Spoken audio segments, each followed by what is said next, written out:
Be consistent. Why is it important to be consistent? So we said be yourself. That's be who you are.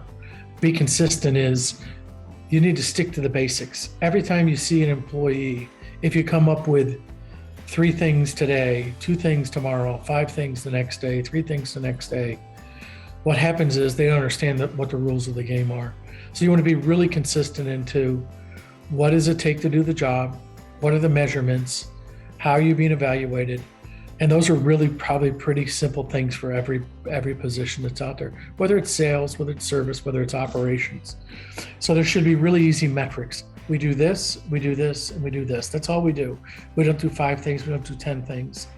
So when you meet with your employees and do your one-on-ones and do your evaluations and follow up and do mile markers on how they're doing so far in the year, in the month, in the quarter, et cetera, they should know what the primary measurements are, and those measurements are basically the entire characteristic of what the team should take on. Here's what we do and here's how we do it. I think the minute you start getting into leaders that measure one thing one week, all of a sudden read a book on something else and we're measuring this next week, those are really, really difficult people to work for. Those are also individuals that end up diluting their own message.